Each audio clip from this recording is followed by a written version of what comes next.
ನನಗೆ ಯಾಕೋ ಊರಿಗೆ ಹೋಗೋಕ್ಕೆ ಇಷ್ಟ ಇರಲಿಲ್ಲ.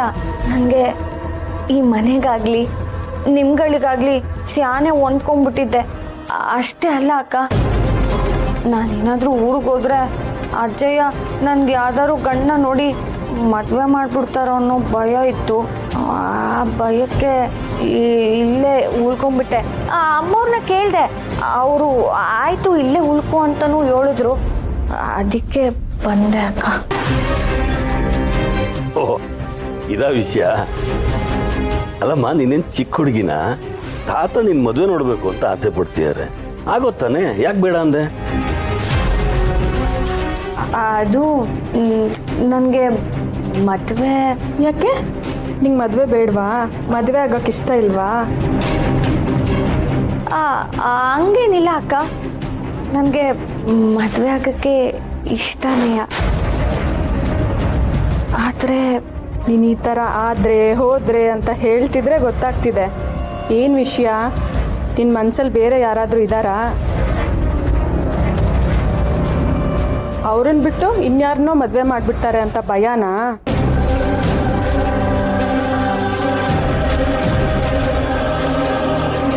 ಪರವಾಗಿಲ್ವೇ? ಹಳ್ಳಿ ಹುಡುಗಿ ಏನು ಗೊತ್ತಾಗಲ್ಲ ಅನ್ಕೊಂಡಿದ್ದೆ, ನಿನ್ ಮನ್ಸಲ್ಲಿ ಒಬ್ಬ ಹುಡುಗ ಇದ್ದಾನೆ ಅಂತ ಆಯ್ತು.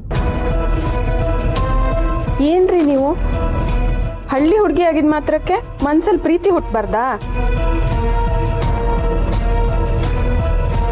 ಸಾವಿತ್ರಿ, ಎಲ್ಲಿದ್ದಾನೆ ನಿನ್ ಹುಡುಗ? ನಿಮ್ಮೂರವನೇನಾ ಅಥವಾ ಬೇರೆ ಊರವನ? ಯಾರ ಹುಡುಗ? ಯಾರು ಅಂತ ಹೇಳಮ್ಮ. ಈಗಾಗಲೇ ಇಷ್ಟಪಟ್ಟ ಜೋಡಿಗಳಿಗೆ ಮದುವೆ ಆಗಿದೆ. ಹಾಗೆ ಅಣ್ಣನ್ಗೆ ಹೇಳಿ ನಿಮ್ಮ ಮದುವೆನೂ ಮಾಡಿಸ್ಬಿಡ್ತೀನಿ. ಅದು ಅವರು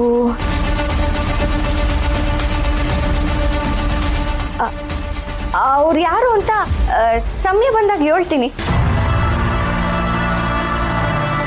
ಸರಿ ಅಮ್ಮ, ಒಳಗೋಗು.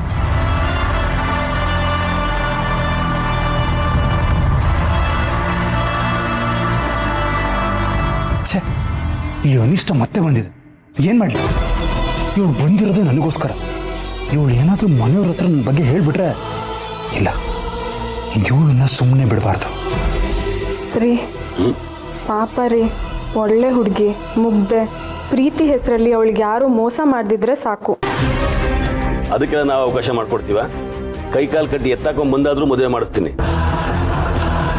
ರಾಮಪುರ ದೇವಸ್ಥಾನ ಇದೆಯಲ್ಲ, ಅಲ್ಲೇ ಮಾಡಿಸೋದಾಯ್ತು. ಓ, ರಾಮಪುರ ಅಂದಾಗ ನೆನಪಾಯ್ತು. ನೀವು ಯಾವಾಗ ರಾಮಪುರಕ್ಕೆ ಹೋಗ್ತಾ ಇರೋದು?